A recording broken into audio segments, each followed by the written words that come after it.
Why you need to get on the Pete Werner bandwagon and more this week on the IDP Blitz. We're lucky to be joined by the guru this week, John Norton. Why do we need to hop on that bandwagon now and not wait?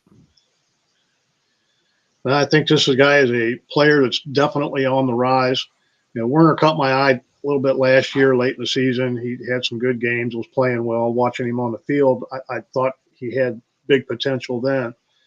First 3 games this season, he has outperformed or outscored Demario Davis all 3 games. His playing time has steadily increased. He was up over 90% last week. Davis is 33 years old. He is under contract for a couple more years, but I think we're about to see a changing of the guard where I always talk in my columns and stuff about the guy that's the centerpiece of the defense. And I think Werner is about to take over that spot and become the centerpiece of the defense, the play caller, the leader, the guy that's in the middle that they kind of funnel plays to and that type of thing. I think that we're headed in that direction pretty quick. I think especially you dynasty managers out there, if you can get this guy in a trade reasonable, I think it might behoove you to do so. I think he's headed in the right direction for sure. Okay, let's revisit Camus Grugier-Hill, who out of the first game, which wasn't a tie, so there was basically 2/3 of an extra quarter there. He was someone that we thought would be a centerpiece of our IDP teams, not so much the last 2 games. What's going on? Don't get soured too much on Camus Grugier-Hill and cut him or anything silly like that. I think the problem there is the matchups. You had Chicago and Denver. Neither of those teams has done much on offense. There just hasn't been a lot of opportunity there. He had 18 combined tackles in week 1. You said that was almost 5-quarter game, so there's a little extra boost there. But even in regulation, he was up near double-digit solos. So I think when you get a matchup where the other team is moving the ball well and they get a little bit of a running game there, I think Grugier-Hill is going to be just fine. He's only had 8 combined tackles in the last 2 games, but I'm chalking that one up to the matchups and to the game flow that happened with those. Hang on to him, be patient, give him another week before you decide to make that mistake. To make that decision. Yeah, and we'll see against the Chargers. It's an offense that is also deteriorating in its own right. Yeah, that's just true too. It is tough sometimes this early in the season to separate matchups from the data that's giving us the real signal. I want to switch gears, staying at linebacker though, and ask a good question because I guess until a week or 2 ago, Jason Pierre-Paul was unemployed, but that maybe was a little more expected because of where he's at in his career. Blake Martinez, we saw as a player, maybe not necessarily at his true prime, but not necessarily past his prime either. Why is he still unemployed? Now, I think there might be 2 factors here, and I'm not sure if maybe his asking price is a little bit high, and that's kind of making teams sour, or I go back to when we saw him play there a little bit at the end of the preseason, and he just didn't look completely healthy to me. So I know he's visited with a couple of teams. Nobody is, as far as I know, made him an offer. He definitely hasn't signed yet. Last place he was in was Las Vegas. They didn't sign there. So I'm concerned or curious about what the asking price is, if maybe that's scaring people off. But I'm also concerned that teams might be looking at him and wondering if he is 100% yet. I think he's definitely not done. He's still got plenty of years left in his career. It just might take him a year to get all the way back healthy before he finds the right place. At some point, injuries are going to catch up to everybody, and somebody's going to put him on a team sometime this season. So if you've got this guy on your roster and you can afford the spot to hang on to him, I would try to be patient, especially in dynasty formats, maybe not so much in redrafts. But he's still a good player, and eventually he's going to put up points again. But I really think it's either money or the injury situation that's keeping him from signing. All right. We back in week 2, when our colleague Matt Schauf was on the show, he did a theme, the great linebacker reveal, John. And one of the parts of the great linebacker reveal, I think we even made him the cover boy for the episode, was that Zaven Collins played 96% of the snaps in week 1. He followed up in week 2 playing 100% of the snaps, 67 snaps. And this is that IDP opportunity, right? If you play for a bad defense, you're going to be on the field a lot. Yep. 67 snaps. That's pretty nice. Last week, 35 snaps, only 73%. And you saw more involvement from these players further down, where even Isaiah Simmons hasn't been a full-time player. What do we do with Zaven Collins, who we thought was going to be the one consistent guy, at least in terms of snaps, that we could count on here? Well, I think the key that you have to be aware of with Zaven Collins is that a lot of his loss of snaps last week, he banged his shoulder up a little bit and was out for a little bit. I think that was where he lost most of his snaps there. He was headed toward a substantial snap number. I wouldn't say that, I don't know for sure if he was on the field every snap before he hurt his shoulder or not, but it was pretty darn close to it. He wound up with 4 solo tackles in the game. He was close on a lot of other ones. He actually came a hair away from getting a sack. They're using him on the blitz. They're putting him in those situations. I think he is, going back to Pete Werner, he is that centerpiece guy that they're planning on building around, from what I can tell. I know he hasn't put up the numbers that we expected, but I would definitely be patient there. I think those are coming, especially if Arizona continues to struggle as they have defensively and they get some teams that just start running the ball down their throat. I think he's going to have some pretty good games for us down the stretch. All right, let's go back to a few defensive back notes here. Baltimore, Lamar Jackson putting up points. That's been good for Marcus Williams. He's been hanging out in the back of the defense. A big signing for Baltimore. He was making some big plays, but could there be trouble in this player that was creating some IDP paradise for us? So Williams had 2 huge games right off the bat. A lot of that had to do with how he was being used. And they brought Kyle Hamilton in, and they put Hamilton back as the deep safety and allowed Williams to play that slot nickel type role that we're seeing a lot of players play now, the Jalen Ramseys and the L'Jarius Sneeds and stuff like that. That's kind of a very similar role to what they have him working in when they have Hamilton on the field. So this last week, Hamilton played 16 snaps. Williams was playing deep a whole lot more. I don't know if it was just a matchup, something that changed up based on the matchup that they were in, game flow, however that worked, but that was basically what happened. He went back to that deep safety role. Still managed to put up respectable numbers, but nothing like what we got the first couple of weeks. So is there trouble in paradise? Maybe. Depends on whether we're going to see more of what we saw this past week, or if they're going to go back to the way he was used the first 2 weeks. At this point, I would say chances are they're going to go back to what they were doing the first couple of weeks more often than not, because they definitely want to get Hamilton on the field anyway. And that was working for him. I mean, Marcus Williams is a heck of a player. He's a playmaker. So I would not be too concerned with his relatively low numbers from this past week. I'd keep plugging him in there and go on with it. Good test for Baltimore against Buffalo this weekend, by the way. So we'll see. Absolutely. They might want Marcus Williams. Which is also a great matchup for defensive backs as well, Buffalo is. So there's another good reason. A lot of tackle opportunity. This tackle opportunity finally came up last week for Mike Edwards, who had a pick 6 in week 2. Yeah, we got Jameis Winston to pick on in IDP leagues again. We've got him really coming on against Green Bay. And we also want to know what's going on with Logan Ryan. It looked like after week 1, maybe this would be a defense where, I don't know if we truly consider Logan Ryan a safety. He's a tweener. He was on the field a lot, and that number's been going down. What's going on with the Tampa Bay safeties?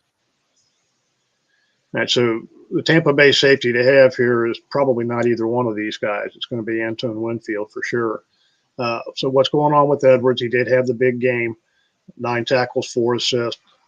I'm thinking that that's more of a fluke than something that we're going to see consistently. He has put up great fantasy numbers in 2 of the first 3 games, but the big pick 6 interception return for a touchdown was the big hitter.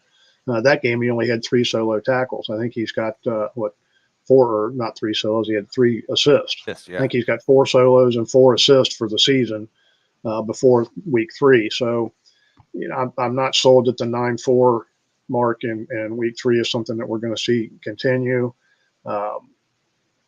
yeah, I'm kind of shying away from that. I'm seeing a lot of people picking him up this week and all the leagues that we're in and so forth. Um, it depends on how bad you're hurting. He's worth taking a shot on. Maybe if you're in a bind, you need some help there. He's probably as good as most of the guys that are on the waiver wire at this point. But I would be shocked if that type of production keeps up as far as the tackles go. As far as Logan Ryan goes, I think the big problem with him, every place that he's been in the past, he's been kind of that slot third safety kind of rover kind of guy that we were talking about, previously with L'Jarius Sneed and so forth. He's done a lot of that in the past. And with Tampa Bay, he's not getting anywhere near that role. They're playing him deep. They're putting him back in the center field role and allowing Edwards to play in kind of the strong safety-ish role and using Winfield as the move guy, playing him up in the box, putting him up in the thick of the action. So, Ryan was basically shut out of the tackle column last week. He had a couple of big plays, so if anybody started him, he might have saved him or at least got him a few points. But I don't think we're going to see the type of production from Logan Ryan that we've seen in the past. Let's move up to the front lines, to the defensive line. And back when we used to have the joy, the pleasure of doing IDP shows with Dr. Gene Bramwell, I used to like to tease him a little bit and bring up team defense. And maybe, speaking of the waiver wire, the Cowboys team defense is on your waiver wire.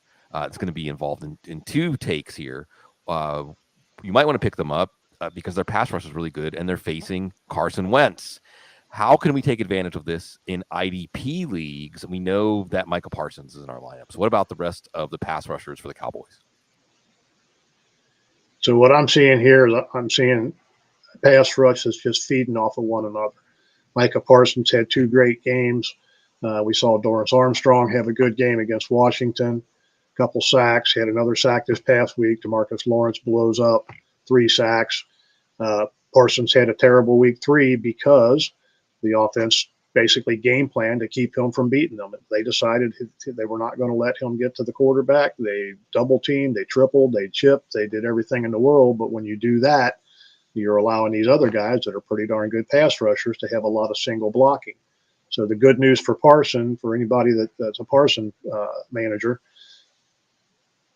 they blocked him, they changed the scheme, and it didn't work because all it did was allowed somebody else to step up, and Lawrence and Armstrong did so. So that didn't work. The goal is to shut everybody down, and if you've got other guys that will keep them honest, it's going to make it very difficult for people to put that much emphasis on Parson and keeping him out of the backfield. So any of these guys, DeMarcus Lawrence is a guy that's going to be on a team in virtually every IDP league. He should be a starter every week. Armstrong is a guy that I've been high on since the end of last season. I've talked about him. I wrote about him. He's on most of my IDP teams right now. I think this is a guy that's going to continue to be productive for us and get hot. He's the one guy that you can probably still get out there and pick up off of waivers in a lot of leagues. So I would try to make that happen. Now, here's where we're going to take that Cowboys defense take and say last week Carson Wentz faced Philly, and that was good for 9 sacks. This Philly team lost Derek Barnett already this year. Is there anything to see here, or was it just facing Carson Wentz? If they could play Carson Wentz every week, they'd probably be, top 5 guys, all of them, all their pass rushers. But that's not going to happen. They do fortunately get to face him at least one more time. They also get the Giants, who are giving up a lot of sacks at this point. They just gave up, 6 sacks to the Cowboys. So matchup-wise, the Eagles have some stuff in their future that's going to help. My take on this is I think the Philadelphia, both offense and defense, is playing extremely well. Obviously the offense is getting it done. The defense is creating a lot of pressure. They're getting turnovers, and I don't think there's anything that's going to change about that going forward. I like where they're headed, and I just see a similar situation with Sweat and Graham and Hassan Reddick feeding off of one another. We finally got Reddick going a little bit this past week too. They moved him around, did some things a little bit different with him than what they did over the first 2 games to put him in some better pass rush situations, get him some better matchups. And I think that the Eagles defense is going to continue to play well, and we're going to see a lot of pressure, a lot of sacks out of these guys. So any of those 3 guys that you can get on your team as well, I think that could behoove you, especially if Reddick is playing as a defensive end in your league. He's a linebacker in a lot of web hosting or league host sites. So check that situation there. But Sweat and Graham, both of those guys are probably going to be available in a lot of situations. So your pass rushers are a little bit slim. Maybe those guys might be some good targets for you. Yeah, Brandon Graham, another name that makes me think of Dr. Gene. Speaking of Dr. Gene and injuries, let's Free go Brandon ahead. Graham. Yes, and he's freed again, and he's still doing it for the Eagles. Just touch on a couple of injury things really quick. Anthony Walker, I always thought he was an underrated player. He's out now with a quad. It looks like Jacob Phillips is going to get his role. It wasn't a great IDP role. Could Phillips make it worth our while? Yeah, I really like Walker as well. The only knock that I ever had on Walker was he didn't make a lot of big plays, but he was a tackle machine. He was very solid. Phillips is a guy that potential plus opportunity equals maybe some really good fantasy numbers. This is a guy the Browns have been very high on. They had great expectations for him last year, and he got hurt and wasn't able to fulfill them. Now he's getting another opportunity. There's nobody looking over his shoulder, and Walker's out for the season with the torn quad.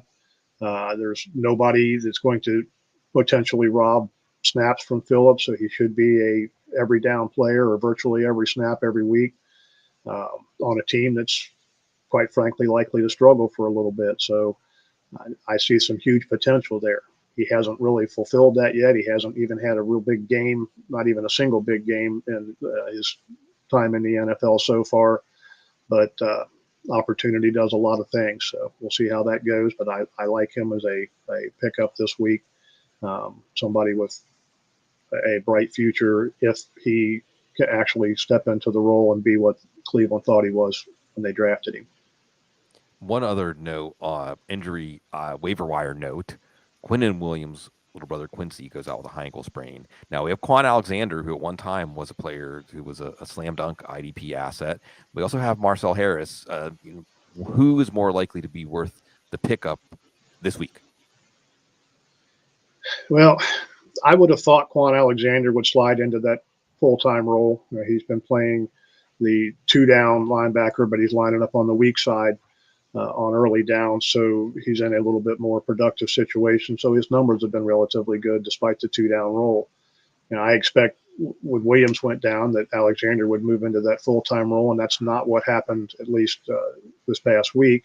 They brought in Marcel Harris to fill that role. So maybe with this is a watch situation for this week. If I was going to pick somebody up here, I would probably pick up Alexander just because I know the potential's there. Marcel Harris has never really been much of an IDP option for us. He could come in there and put up some good numbers, but I'm not going to hold my breath for that. I think Alexander has more upside, but we're going to have to see what they do with a week to think about their situation. Are they going to leave Alexander in there on the weak side and have him stay on the field in the nickel? Or are they going to bring Harris in and have him play on the same exact role that Williams had, which was a three-down strong side linebacker? So I think there's something to see here. I think there's going to be some fantasy points available for the next several weeks. Williams is likely to miss several weeks with the high ankle sprain. They carted him off the field, which you usually don't see with ankle sprains, so it must be pretty severe. If you're going to take a shot now and beat the competition, I'd pick up Alexander and keep your fingers crossed. You got a watch situation here that helps you beat the competition. The IDP Blitz, all the great IDP coverage at footballguys.com. Bigger and better than ever. And if you're not playing IDP fantasy football, what are you doing? It's going to help you understand the game. It's going to make you better at all fantasy football. And it's going to mean more, everything you watch every week. The smart people we have with me on the IDP Blitz every Wednesday afternoon here on the IDP channel. Are you getting it as your podcast form? Matt Schauf and Gary Davenport also joining us. So thanks everybody for giving us the IDP crowd so that we can produce all this great IDP content. You deserve the best because you're so blessed.